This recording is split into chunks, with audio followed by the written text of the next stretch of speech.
पूरे देश के अंदर अपना घर बार परिवार छोड़ करके गांव-गांव में जाकर के सर्व समाज के अंदर राजनीतिक जागृति, राजनीतिक सोच पैदा कर रहे युवा दिलों की धड़कन युवा नेशनल कोऑर्डिनेटर परम आदरणीय श्री आकाश आनंद जी से कि आप आए और हम सबको संबोधित करें। और मैं आप सभी साथियों से निवेदन करूंगा कि माननीय आकाश जी के स्वागत के लिए जोरदार नारे लगाकर के हम उनका स्वागत करेंगे। बहुजन समाज पार्टी जिंदाबाद, जिंदाबाद जिंदाबाद। बहन कुमारी मायावती जिंदाबाद, जिंदाबाद जिंदाबाद। बाबा साहब डॉक्टर अंबेडकर अमर रहे, अमर रहे, अमर रहे। मान्यवर साहब काशीराम जी अमर रहे, अमर रहे, अमर रहे। माननीय आकाश आनंद जी आप संघर्ष करो, हम आपके साथ हैं। माननीय बहन कुमारी मायावती जिंदाबाद, जिंदाबाद जिंदाबाद। बीएसपी की क्या पहचान, नीला झंडा हाथी निशान। माननीय आकाश आनंद जी आप संघर्ष करो, हम आपके साथ हैं। माननीय आकाश।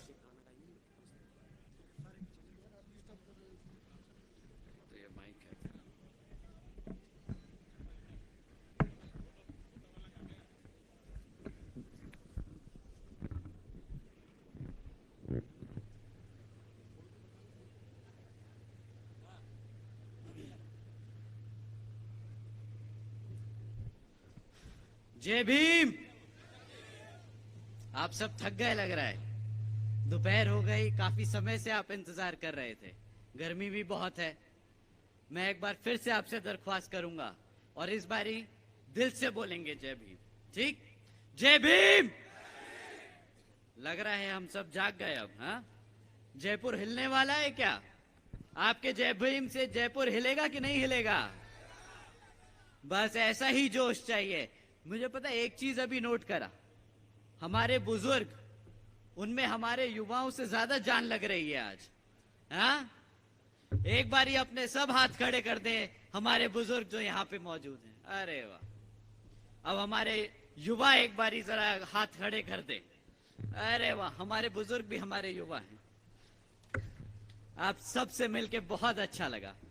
साथियों, इससे पहले मैं अपनी बात आप सबके बीच में रखूं, मैं सबसे पहले अपने सभी संतों, गुरुओं, महापुरुषों को, जिसमें खासकर महात्मा ज्योतिबा फूले, छत्रपति शाहू जी महाराज, नारायण गुरु, पेरियार रामास्वामी जी, बाबा साहब डॉक्टर भीमराव अंबेडकर जी एवं मान्यवर साहब श्री काशीराम जी को नमन करता हूं। मान्यवर साहब श्री काशीराम जी के विचारों को देश के कोने कोने तक ले जाने वाली और सर्व समाज को शासन, प्रशासन, अनुशासन का उदाहरण दिखाने वाली उनकी एकमात्र उत्तराधिकारी हमारी आदरणीय बहन कुमारी मायावती जी ही हैं। उत्तर प्रदेश की 4 बार मुख्यमंत्री, लोकसभा व राज्यसभा की कई बार सदस्य रही आदरणीय बहन कुमारी मायावती जी ने बाबा साहब डॉक्टर भीमराव अंबेडकर जी और मान्यवर साहब श्री काशीराम जी के मिशन के लिए अपना पूरा जीवन समर्पित कर दिया। और मुझे गर्व है कि मुझे ऐसे महान नेता के नेतृत्व में काम करने का मौका मिल रहा है। आदरणीय बहन कुमारी मायावती जी का मैं हार्दिक अभिनंदन और आभार व्यक्त करता हूं। साथियों, आज राजस्थान की इस पावन धरती पर खड़े होकर आप सबके सामने अपनी बात रखने का जो सौभाग्य मुझे मिल रहा है, तो इसके लिए मैं आप सभी का तहे दिल से आभार व्यक्त करता हूं। साथ ही साथ यहां मंच पर मौजूद हम सबके बीच में पार्टी के सभी पदाधिकारी एवं सभा में मौजूद सभी कार्यकर्तागण का भी मैं तहे दिल से आभार व्यक्त करता हूं। साथियों, मैं आज अपनी बात शुरू करने से पहले एक बाबा साहब डॉक्टर भीमराव अंबेडकर जी की बात आपके सामने रखना चाहूंगा कि किस तरह उन्होंने लोकतंत्र की व्याख्या की थी। पहले मैं अंग्रेजी में बोलूंगा, उसको फिर मैं हिंदी में समझाऊंगा। बाबा साहब कहते थे, a form and a method of government whereby revolutionary changes in the economic and social life of people are brought about without bloodshed. इसका मतलब बाबा साहब कहते थे, बाबा साहब के हिसाब से जहां पर स्कूल में बच्चों के बीच भेदभाव ना हो, ऐसा है बाबा साहब के विचारों का भारत। जहां पर महिलाओं पर अत्याचार ना हो, ऐसा है बाबा साहब के विचारों का भारत।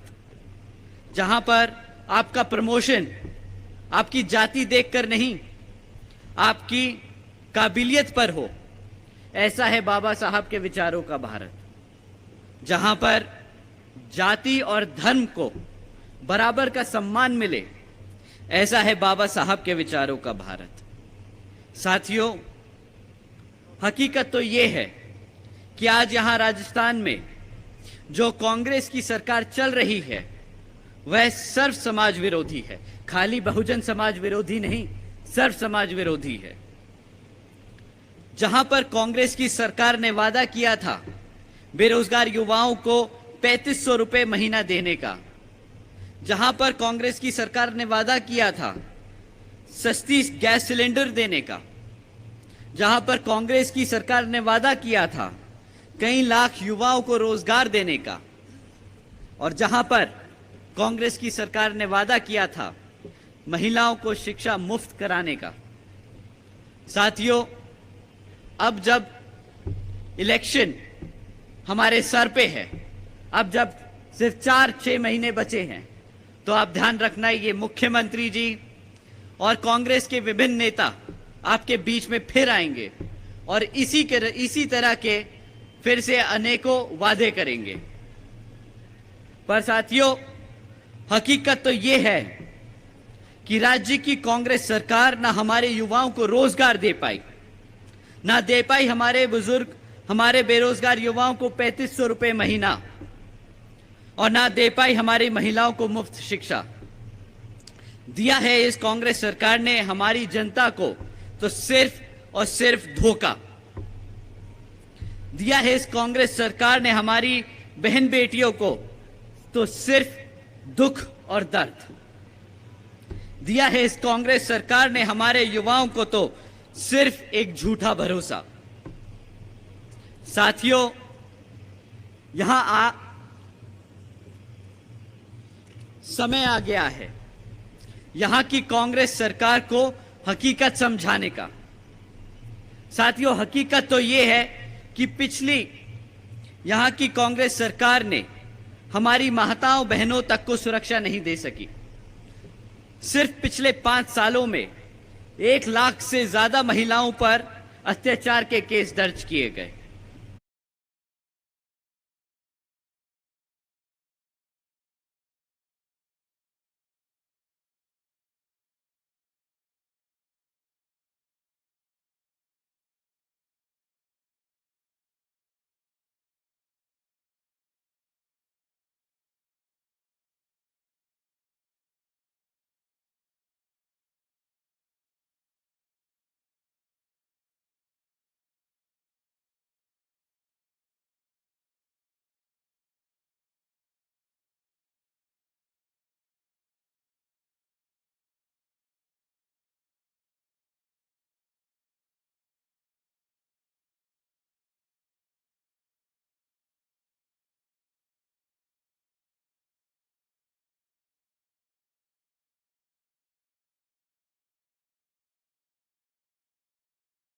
महिलाओं पर अत्याचार के केस दर्ज किए गए, चाहे वो महिला का गैंगरेप कर मर्डर कर का केस हो, चाहे वो एक महिला शिक्षक की को जिंदा जलाने का केस हो, और चाहे वो या एक 9 साल की बच्ची का बलात्कार कर गला घोट कर उसकी हत्या करने का केस हो। ऐसे कई हजार केस हमारे सामने रोज आते हैं, आप लोग ये सब जानते हैं।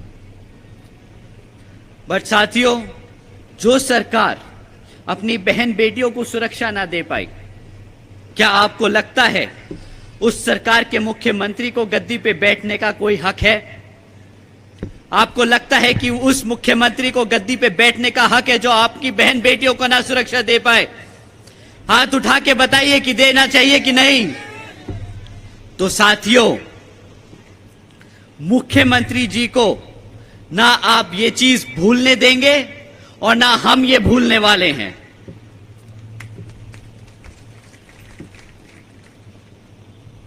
साथियों, ये गुस्सा मेरा व्यक्तिगत नहीं, मैं दुखी हूं इस बात से कि जो बहुजन समाज मुख्यमंत्री के साथ साथ एक प्रधानमंत्री की रखने बनाने की ताकत रखता है, उसी समाज का शोषण किया जाता है।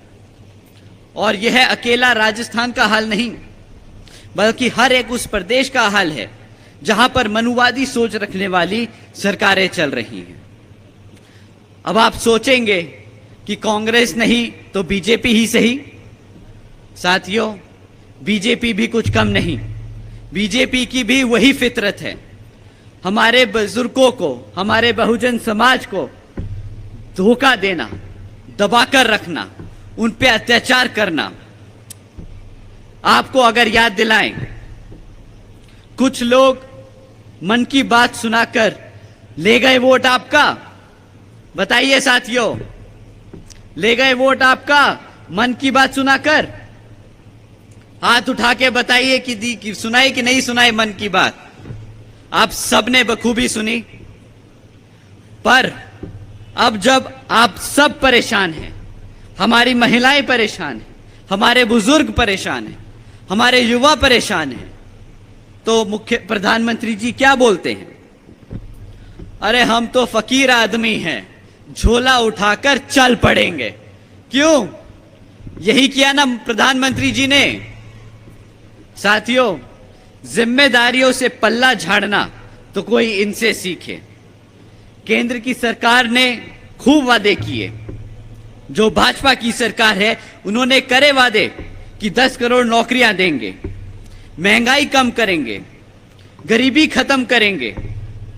यहां बैठे मेरे साथियों से मैं एक बारी पूछना चाहता हूं, क्या आप लोगों की लग गई नौकरियां? क्या आप लोगों के लिए महंगाई हुई कम? क्या बढ़ी आप लोगों की बची कुची नौकरियों की आमदनी? साथियों, आमदनी तो तब बढ़ेगी ना जब नौकरी लगेगी। ये सरकार तो इतनी निकम्मी है कि जो 10 करोड़ लगी नौकरियां थी मैन्युफैक्चरिंग सेक्टर्स में, वो भी घटकर आज 5 करोड़ रह गई हैं। जो महंगाई का डिंडोरा पीट रहे थे और हमें एहसास दिलाने निकले थे कि 50 रुपए का पेट्रोल बहुत महंगा हो गया है, आज आप सबके सामने है ये। क्या इन लोगों को 100 रुपए का पेट्रोल महंगा नहीं लग रहा? आप ही बताइए, क्या आपके लिए 100 रुपए का पेट्रोल अब महंगा नहीं है क्या? साथियों, ये बड़ा दावे से ठोक के बोले थे कि हम गरीबी खत्म कर देंगे, परंतु उन्होंने क्या काम किया? जीएसटी लगाया हमारे खाने पर, नोट बंद किए हमारी महिलाओं ने, हमारे गरीब समाज ने जो इतनी मेहनत करके 100-100 रुपए जोड़ के इतने पैसे इकट्ठे करे, उन्होंने क्या किया? शाम को 8 बजे आए और एक झटके में आपके सारे नोटों की वैल्यू खत्म कर दी। कहा कि आज रात 8 बजे से 2000 रुपए का नोट नहीं चलेगा। ऐसी हरकतें करके उन्होंने गरीबी खत्म नहीं करी, उन्होंने गरीब को ही खत्म कर दिया। साथियों, मैं पूछता हूं, क्या ऐसे ही अच्छे दिनों के लिए आपने वोट दिया था क्या? आज हम भाजपा, कांग्रेस और खास करके राजस्थान के मुख्यमंत्री जी को मन की बात नहीं, काम की बात सुनाते हैं कि एक लीडर होता कैसा है, एक मुख्यमंत्री होता कैसा है और एक प्रधानमंत्री को होना कैसा चाहिए। साथियों, बहन जी ने उत्तर प्रदेश में एक बार नहीं 4 बार अपनी सरकार बनाई आप लोगों की सपोर्ट से, और बहन जी ने अपने 4 बार के शासनकाल में लाखों ऐसे काम किए जिनकी आज हम अगर बैठ के गिनती भी करें तो कम पड़ जाएगी। बट उनमें से कुछ बातें मैं आप लोगों के सामने रखना चाहता हूं। बहन जी ने देश में पहली बार सरकारी कॉलेजेस में, अपने स्टूडेंट हॉस्टल्स में अन्य पिछड़े वर्गों के छात्रों के लिए 27% आरक्षण की व्यवस्था तय की, ताकि हमारे बच्चे, स्टूडेंट्स यूनिवर्सिटीज में पढ़ सके। बहन जी ने हमारे सभी संतों, गुरुओं को और महापुरुषों को सम्मान देने के लिए उनके नाम पे कई यूनिवर्सिटीज और कई जिलों के नाम रखे, जैसे Gautam Buddha university, Ambedkar university, Chhatrapati Shahuji Maharaj university, Mahatma Jyotiba Phule नगर, महामाया नगर, संत कबीर नगर एवं गौतम बुद्ध नगर। साथियों, बहन जी ने कभी ऐसा खोखला वादा नहीं किया आपको कि हम अगर सत्ता में आएंगे तो अपने महापुरुषों को सम्मान देंगे। उन्होंने ये सब काम करके दिखाए हैं। आज अगर आप यूपी की आवाम से पूछेंगे तो ये सब जीते जाते सबूत हैं उनकी मेहनत के, आपके भरोसे के। बहन जी ने सावित्रीबाई फूले बालिका शिक्षा योजना के तहत 7 लाख से ज्यादा बच्चियों को 12वीं तक की शिक्षा प्राप्त कराने हेतु 600 करोड़ से ज्यादा की लागत इन बच्चियों को अपने पैरों पर खड़ा कर एक उज्जवल भविष्य देने के लिए खर्ची। क्या आप एक बारी को पूछ सकते हैं मुख्यमंत्री जी से ने कि कितनी बच्चियों को उन्होंने पढ़ाया, कितनी बच्चियों को उन्होंने अपने पैरों पर खड़े होने का मौका दिया। आप यहाँ सब बैठे हैं, हमारी माताएं बैठी हैं। मैं आप सबसे पूछना चाहता हूं, क्या आपकी बच्चियों को मिली मुफ्त शिक्षा? बट बहन जी ने बोला नहीं कि मैं मुफ्त शिक्षा दूंगी, बोला नहीं, उन्होंने करके दिखाया। उन्होंने 600 करोड़ रुपए खर्चे अपनी बच्चियों के लिए। साथियों, बहन जी ने महामाया गरीब बालिका आशीर्वाद योजना के तहत 3,25,000 बच्चियों को 1 लाख रुपए सीधा उनके बैंक खातों में देने का काम किया है। आदरणीय बहन जी ने इस योजना के तहत 3,250 करोड़ रुपए सीधा बच्चियों के बैंक खातों में डाले। ये आज भी आपसे 500 रुपए का गैस सिलेंडर का वादा करते हैं। बहन जी 3,000 करोड़ रुपए देती है अपनी बच्चियों को। इनसे पूछिए कि कहां की रहीसी और कहां की इतनी जनता सेवा। जो बोलता नहीं वो करके दिखाता है। बहन जी ने हमेशा आप लोगों के लिए करके दिखाया है। भारतीय जनता पार्टी ने क्या बोला था इलेक्शन में आने से पहले? उन्होंने बोला था ना कि हम 20 लाख रुपए आपके सीधा खातों में डालेंगे। मैं आप सब यहां बैठे हैं, मुस्कुरा रहे हैं, आपकी मुस्कुराहट बोल रही है। बट एक बार यहां हमारे मीडिया बंधु के लिए बता दीजिए, क्या मिल गए आपको 20 लाख रुपए? जरा जोर से बोलिए ताकि पूरे भारत को पता चले। साथियों, बहन जी ने कभी ऐसा काम नहीं किया। उन्होंने जो बोला वो करके दिखाया है। ना बहन जी ने कभी ऐसी खोखला योजना चलाई, बेटी बचाओ बेटी पढ़ाओ जैसी। उन्होंने हमेशा अपनी बच्चियों को, अपने भविष्य को, हमारे समाज के भविष्य को एक ठोस भविष्य देने के लिए कदम उठाए हैं। आदरणीय बहन जी ने अपने शासनकाल में 12,500 करोड़ की लागत से हमारे SC, ST व OBC के साथ साथ आदिवासी समाज के 3,50,000 से ज्यादा परिवारों को महामाया आवास योजना के तहत अपना खुद का घर दिया। क्या दिया गहलोत साहब ने आपको घर? क्या दिया मिस्टर सचिन पायलट जी ने घर? हाँ, आते हैं कि हम घर बनाएंगे, हम फ्री में गैस सिलेंडर देंगे, बिजली देंगे, छत तो दे दें आपको। बहन जी ने दी। साथियों, आदरणीय बहन जी ने अपने शासनकाल में 2,60,000 भूमिहीन परिवारों को 1,35,000 एकड़ से ज्यादा जमीन का मालिकाना हक दिलाया है। साथ ही साथ आदरणीय बहन कुमारी मायावती जी ने अपने शासनकाल में 1 लाख से अधिक सफाई कर्मचारियों की भर्ती की, 2 लाख से अधिक जवानों को पुलिस फोर्स में भर्ती किया और 90,000 से ज्यादा शिक्षकों को सरकारी नौकरी दी। और साथियों, आपको जानकर हैरानी होगी कि ये रोजगार के मौके तब दिए गए जब पूरी दुनिया के साथ साथ हमारा खुद देश मंदी के दौर से गुजर रहा था। एक तरफ प्राइवेट सेक्टर, सेंट्रल गवर्नमेंट सरकारी नौकरियां बंद कर रही थी, लोगों को नौकरियों से निकाल रही थी, और दूसरी तरफ बहन जी लाइन से लगा के हमारे समाज के लोगों को नौकरियां दे रही थी। माननीय बहन जी ने एससी, एसटी, ओबीसी व अन्य पिछड़े वर्ग के साथ साथ अल्पसंख्यक समाज को मुफ्त में राशन कभी नहीं बांटा और ना कभी वादा किया कि मुफ्त में बिजली देंगी। उन्होंने ये इसलिए नहीं किया, उन्होंने हम सबको रोजगार के अवसर दिए, मौके दिए, ताकि हमारा समाज अपने पैरों पर खड़ा हो सके। ये ना हो कि 6 महीने बाद वो फिर सड़क पे आके भीख मांगे, बिजली के लिए, राशन के लिए, किसी और पे मजबूर ना हो, अपने पैरों पर खुद खड़ा हो। आज मैं और मेरे जैसे लाखों करोड़ों बहुजन समाज के नौजवान साथी अपना सिर उठाकर एक इज्जतदार जिंदगी जी सकते हैं तो वो सिर्फ और सिर्फ हम सबकी बहन जी की वजह से ही है। मैं आज यहां अपना सिर झुकाकर, अपने दिल पर हाथ रखकर बहन जी का शुक्रिया अदा करता हूं। हमारी बहन जी हैं तो हम सब हैं। साथियों, हम बहन जी की कुछ बातें आपको यहां बताने आए हैं जो आपको ध्यान में रखनी होगी। आपको पता है कि इलेक्शन अब सर पे है, तो दुश्मन इस इलेक्शन में किसी भी हद तक गिर सकता है और साम दाम दंड भेद आदि का इस्तेमाल कर सकता है।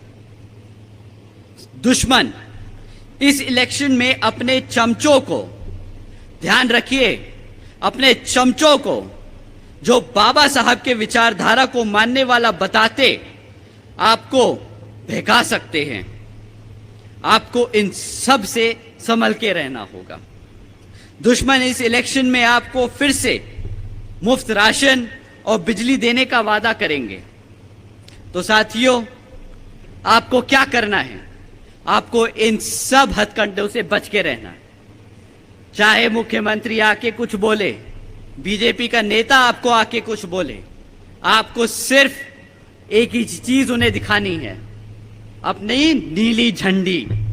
बता दीजिए नीली झंडी दिखा के कि इस बारी सत्ता में कौन आ रहा है।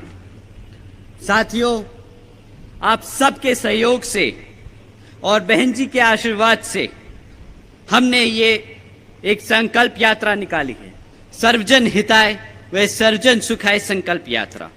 और आप आज सब इस संकल्प यात्रा में शामिल हुए हैं, तो इसके लिए मैं आप सभी का तहे दिल से शुक्रिया अदा करता हूं। पर साथ में आज हम संकल्प लेंगे, पर यह संकल्प मैं अकेले नहीं लूंगा। क्या आप ये संकल्प मेरे साथ लेंगे? हाथ उठा के तो बोल रहे हैं, बट मीडिया बंधु को आवाज चाहिए। तो आप क्या ये संकल्प लेंगे? तो आप मेरे साथ ये दोहराइए। हम संकल्प लेते हैं कि हम बाबा साहब के सिपाही बनकर बच्चे बच्चे को इस मूवमेंट से और मिशन से जोड़ेंगे। हम संकल्प लेते हैं कि हम मान्यवर साहब के सिपाही बनकर सर्व समाज को एकजुट करेंगे। हम संकल्प लेते हैं, हमारी माताएं संकल्प नहीं ले रही, हम संकल्प लेते हैं कि हम बहन जी के सिपाही बनकर एक मजबूत और समता मूलक समाज की स्थापना करेंगे। तो साथियों, जैसा बाबा साहब कहते हैं संगठित बनो, शिक्षित बनो और संघर्ष करो। तो समय आ गया है, अब आप और हम सब एकजुट होकर समाज के हर एक व्यक्ति को बसपा से जोड़ने का काम करेंगे और आने वाले विधानसभा आम चुनाव में बता देंगे कि हम आ रहे हैं हर उस चीज के लिए जो इस संविधान में हमारे समाज के लिए हमारे गुरु देकर गए हैं, बाबा साहब डॉक्टर भीमराव अंबेडकर जी। और साथियों, सही मायने में यही होगा राजस्थान की इस घमंडी कांग्रेस सरकार को मुंह तोड़ जवाब। तो साथियों, मैं आप सबसे यही अपील करता हूं कि आने वाले विधानसभा आम चुनाव में आप हाथी के निशान के सामने वाला बटन दबाकर बसपा को वोट डाल यहां पर विजय बनाएंगे। अंत में मैं यहां मौजूद सभी माताओं, बहनों, बड़े बुजुर्ग और मेरे युवा साथियों को जो इतनी दूर से चलकर हम सबके साथ यहां आज संकल्प यात्रा में शामिल होने आए हैं, आप सभी का मैं तहे दिल से धन्यवाद करता हूं। साथ ही साथ हमारे सभी बड़े और जवान बीवीएफ के जवान साथियों, आपका भी मैं तहे दिल से धन्यवाद करता हूं। जय भीम, जय भारत, जय बहन जी। बहन कुमार